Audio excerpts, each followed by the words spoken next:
Today we discuss the nuclear reaction, because in the earlier classes we have discussed the elastic and inelastic scattering, in which a target nucleus is at rest.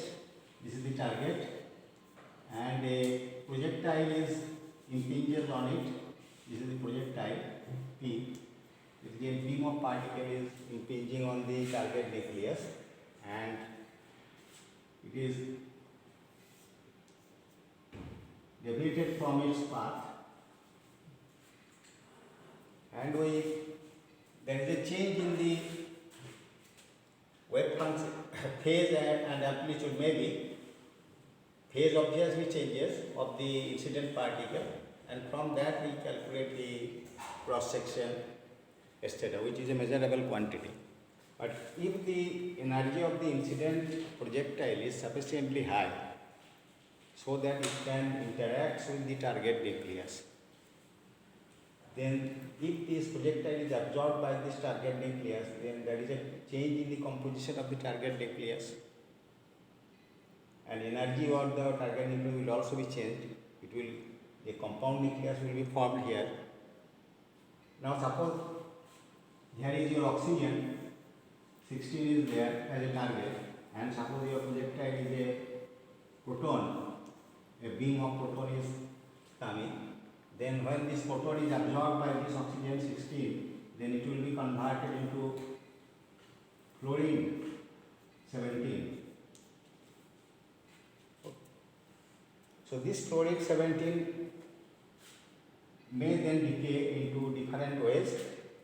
Once the compound nucleus is formed, the nuclear reaction may go in different ways. Either maybe, say, proton capture, that means the oxygen 16, proton is captured and gamma ray is emitted. The fluorine 19, the compound nucleus, it will go to excited state, then come down to its, say, ground state by emitting the gamma rays. Or maybe different way the reaction may go. Proton is captured, another particle is emitted. It may be a neutron, maybe a proton. So the reaction, once the compound nucleus is formed, the reaction may go in different ways, either by capturing the particle and emitting the gamma rays, or by capturing this particle and emitting another particle. Suppose one proton is captured, another proton is coming out, that is called the knockout reaction. This proton knocked out the reaction. Alpha particle may come out. Let's say helium-3 may come out. So different particle, neutron may come out. So once the compound nucleus is formed, the nuclear reaction may go in different ways. So what is the nuclear reaction? It is a process in which a change in the energy or composition of the target nucleus is brought about by the bombardment of the nuclear particles, either proton or by neutron or by alpha particle or by sufficiently high energetic gamma rays. So nuclear reaction may be induced by different ways, either by nuclear particles or by gamma rays. So when these particles, when the energy of the incident particle is sufficiently high, otherwise elastic or inelastic scattering will take place. If the energy of the incident particle is not sufficiently high, then the elastic or inelastic scattering will take place. And the energy of the incident particle is sufficiently high so that it can penetrate within the nucleus. So that will be absorbed by the target nucleus, go to the composition will be changed, oxygen will be converted into fluorine, and then this fluorine, excited state of this fluorine, it may decay in different ways. So reaction is going on. And nuclear, from this, the compound nucleus is formed. Where it goes? In which excited energy level? It depends on the degree of excitation. So when it comes down to its ground state, it decays different gamma rays, give different frequency. From that we get an idea about the nuclear spectroscopy. As in atomic physics, we know that when the electromagnetic radiation interacts with some atom, electrons go to higher energy level, come down to its ground state, and that depends on the degree of excitation, in which energy level the electron go, in the next or next higher or next higher. Depending on that, we get different rays, and from that we get the atomic spectroscopy.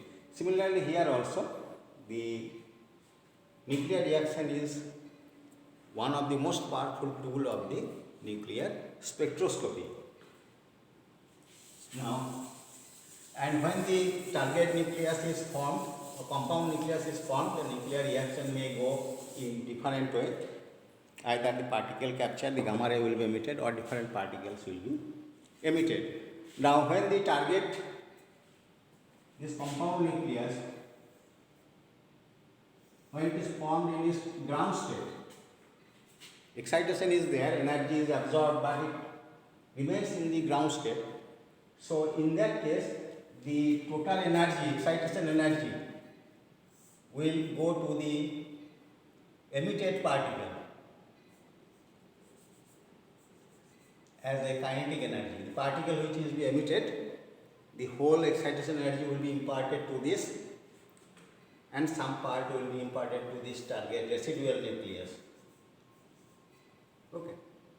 And when this compound nucleus go to the excited state, suppose the excitation energy is very high, it is after absorbing it goes to its excited state, then that total energy will be distributed as the energy of excitation, internal excitation, and the remaining part to the, as a kinetic energy to the emitted particle. Okay. Now, in the nuclear reaction, it is observed that there is a large energy is involved here, and we have to calculate that energy, which is called the Q value of the nuclear reaction. So, we first calculate the Q equation.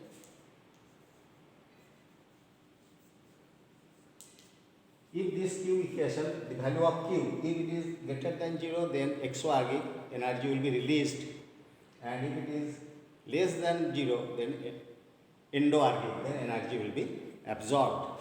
Now, we shall calculate the Q equation.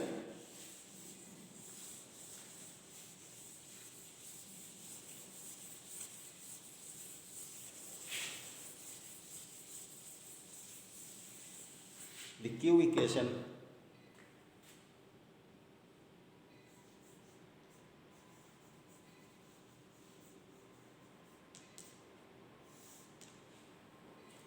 let a projectile is, this is the energy of the incident particle. Suppose the target is here. Suppose a projectile of, suppose a mass mi, incident particle, and its momentum is pi, is moving through this target, and its initial direction is this one. Now, this is the mass of the target and momentum of the target nucleus. If we get momentum, so here it is, you can write also the kinetic energy. The kinetic energy T for the target is generated as 0, because usually we take the target is at rest. Now, here say after that you get the particle will be, suppose the residual nucleus is moving in this direction, residual nucleus MR, and its kinetic energy is TR, and the emitted particle in this direction, which makes an angle theta with the initial direction of the projectile. Suppose ME, mass of the emitted particle, and its momentum is P, so kinetic energy is T. Now this is the direction of the momentum of the incident particle. So if we draw the vector diagram of the momentum,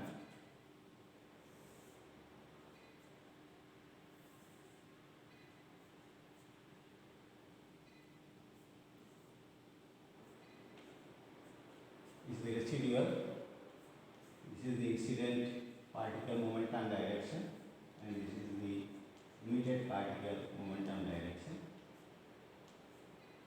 This is your angle theta between the incident and the emitted particle. Now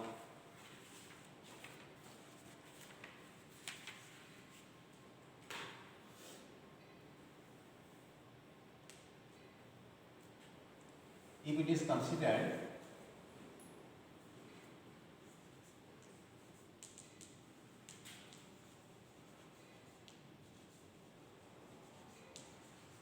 that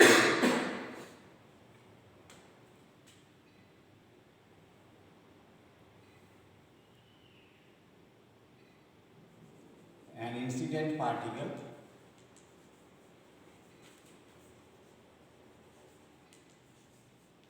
of mass mi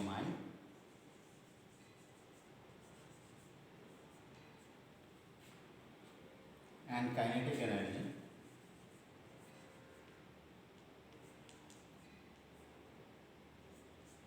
Ti is collided with a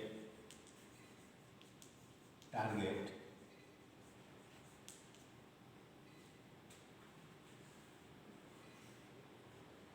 of say mass mt and kinetic energy Tt, which is usually taken as 0 because the target is considered at rest.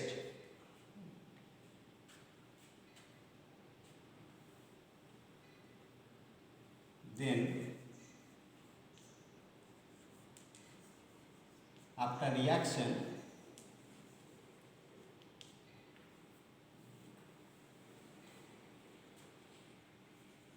an emitted particle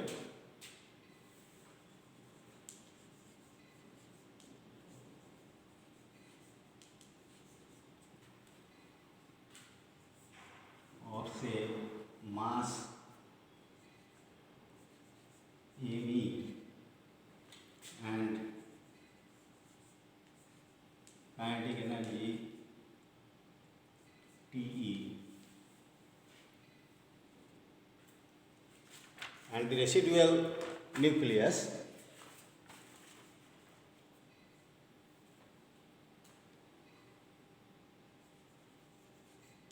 and the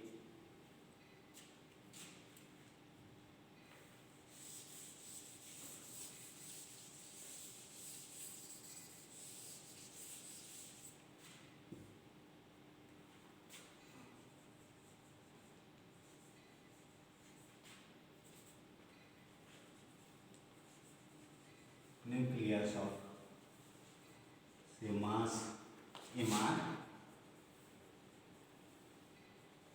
and kinetic energy Tr is obtained.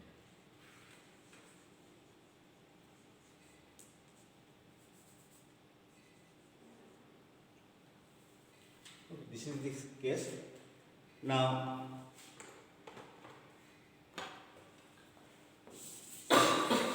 so the energy in this process involved, that is what we get energy, that we can calculate from the mass energy relation equation, that the initial energy minus the final energy.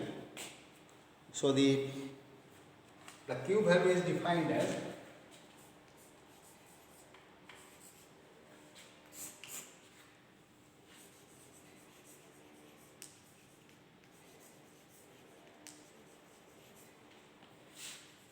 the initial energy, that is the Q value is initial energy mass of the incident particle plus mass of the target into c square minus mass of the residual plus mass of the emitted particle into c square.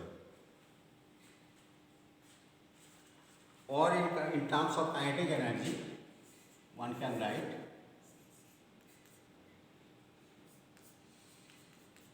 T plus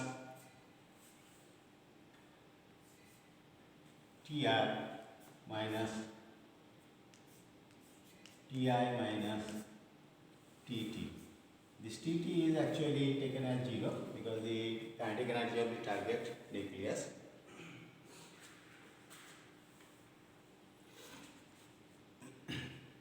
And normally we have taken say this Tt is equal to 0.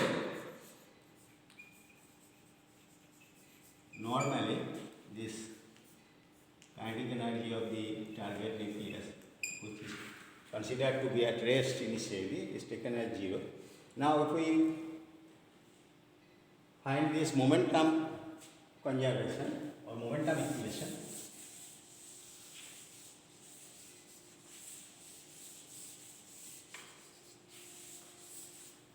from the momentum equation we know that this minus this is equal to this minus this.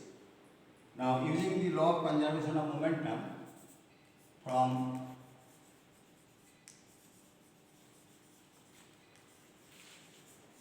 conservation of momentum,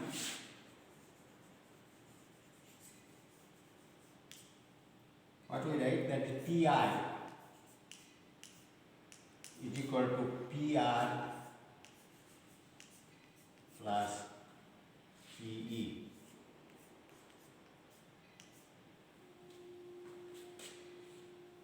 Pi is equal to PE plus PR. Okay. Now,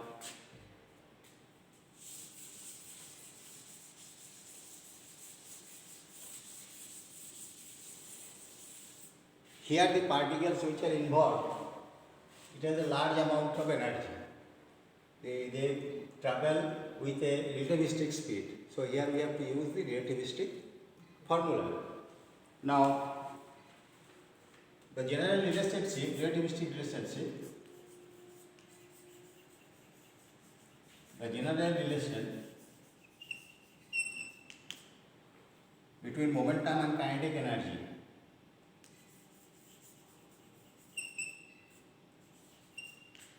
between momentum and the kinetic energy is relativistic relation, that is p square is equal to momentum square is equal to twice mt plus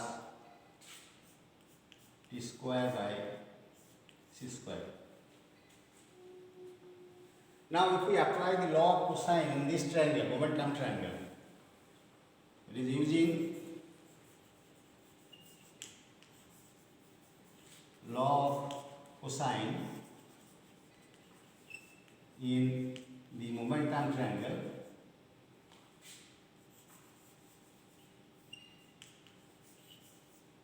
that is pi square is equal to this into this dot product. So what we get,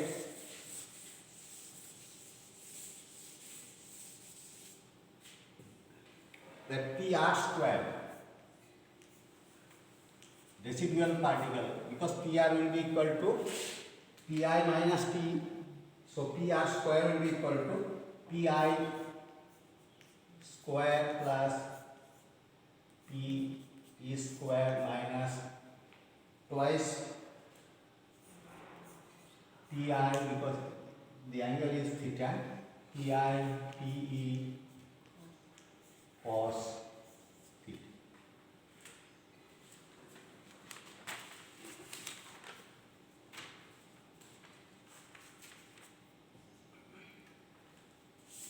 Now we substitute the value of Pi in this equation.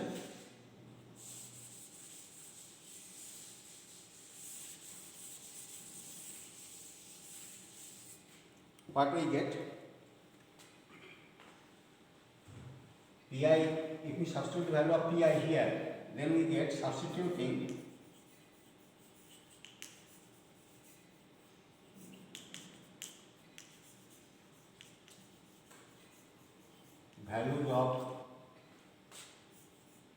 is in the above equation, what we get twice mr tr plus tr square by c square, relativistic relation. Similarly here also you get twice mi ti plus ti square by c square plus twice m e t e plus t e square by c square minus twice cos theta, and to pi and p you have to substitute here.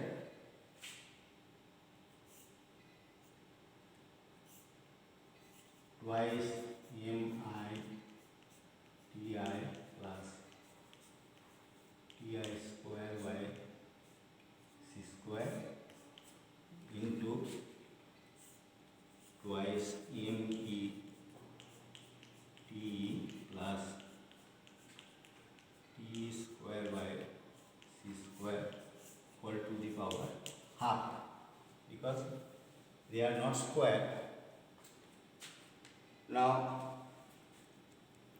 since this term is much smaller than this one, because c is the velocity of light, is larger than this one, so always this quantity is much smaller than compared to this. Then if we neglect this one and expand this by taking its common, then this quantity will be very small. So one can expand this by binomials theorem.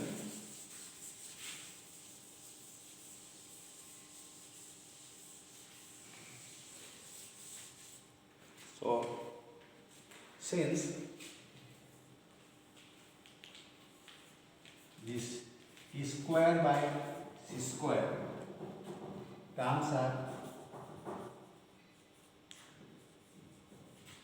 smaller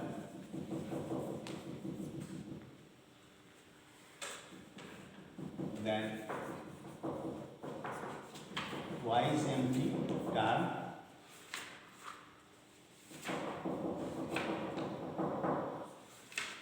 one can expand the square root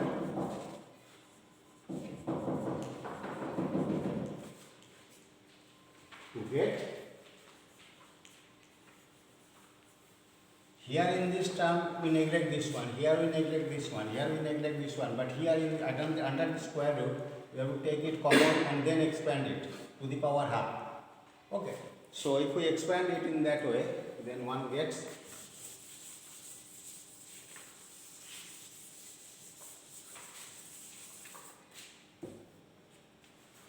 that TR equal to, because twice MR TR, so it is divided by twice MR, only TR is equal to MI by MR into TI plus ME by MR T minus twice cos theta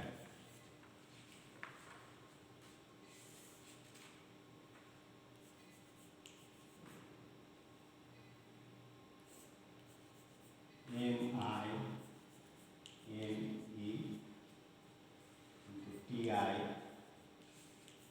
into TE to the power half, plus you get one term, another terms will be there, that is the correction term, delta relativistic, because we are using here the relativistic formula, where this delta relativistic, this term which will come, that is 1 by twice mr c square ti square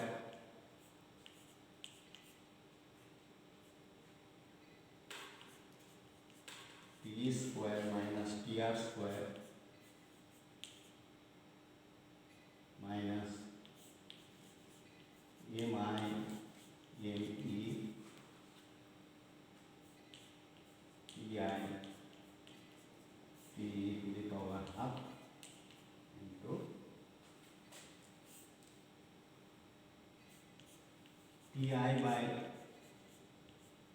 Mi plus Te by Me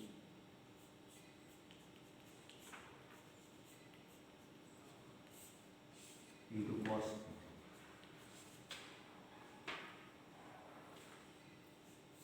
So this is the delta relativistic term, relativistic correction term.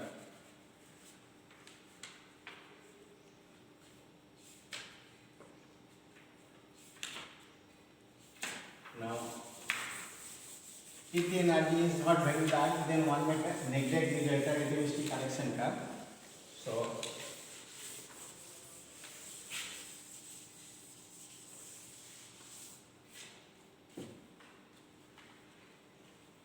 now TR is generally small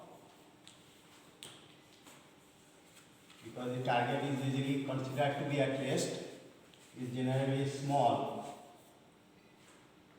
compared to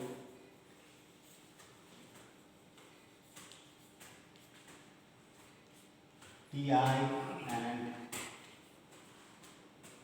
P, because the target nucleus, it will not move because it is a heavier nucleus, it will not move with a very sufficiently high speed, so it is much less than the incident energy of the incident particle and the kinetic energy of the emitted particle. Now, and can be neglected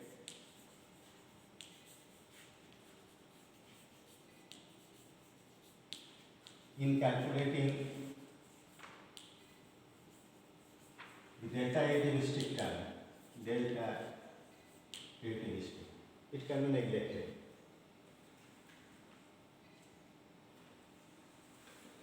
Therefore, we get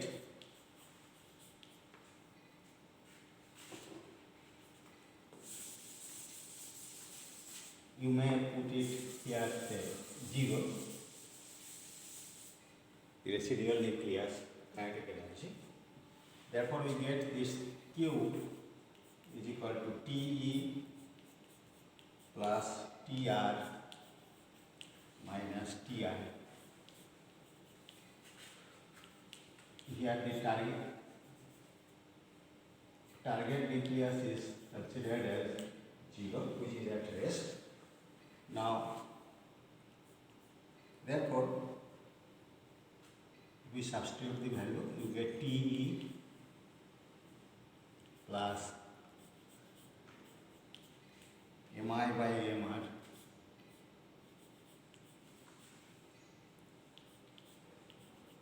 Ti, Tr is put here, plus Me by Mr Te minus twice cos theta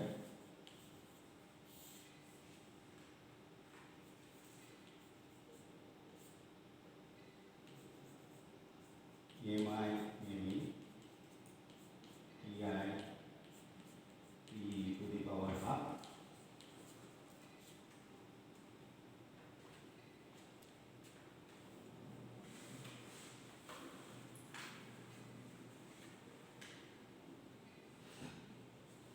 plus delta relativistic minus Ti.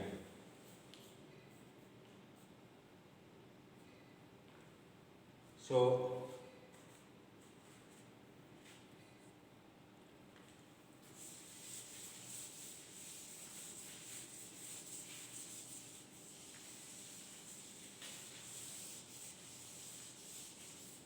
finally we get the Q value equation in terms of the nuclear masses. It is Mr plus Me by Mr T minus Mr minus Me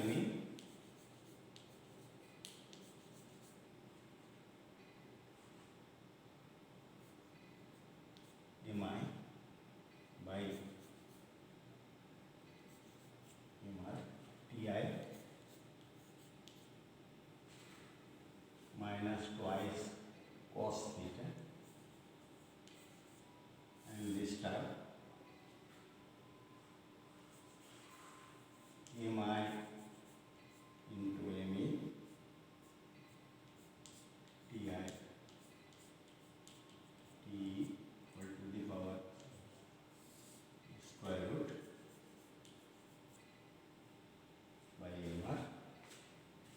the delta electricity. So this is the Q value of the equation in terms of the nuclear masses. All are nuclear masses, nuclear mass of the residual nucleus, nuclear mass of the emitted particle.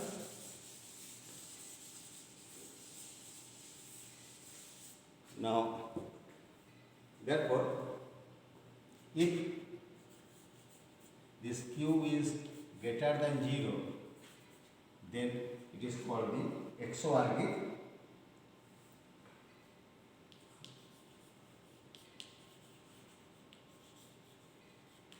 The reaction is called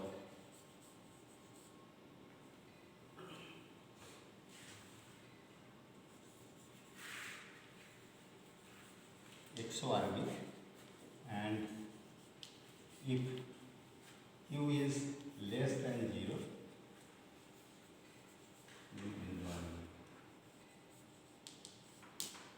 so depending on this Q value, therefore one gets what will be the energy released in a particular process.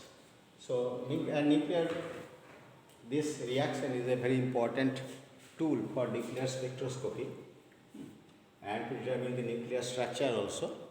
So because after forming the compound nucleus, in which state it is going, what are the excited state or ground state of different nucleus one can get, and from that one get the different energies which is coming out from the residual nucleus, and from that the energy levels can be determined.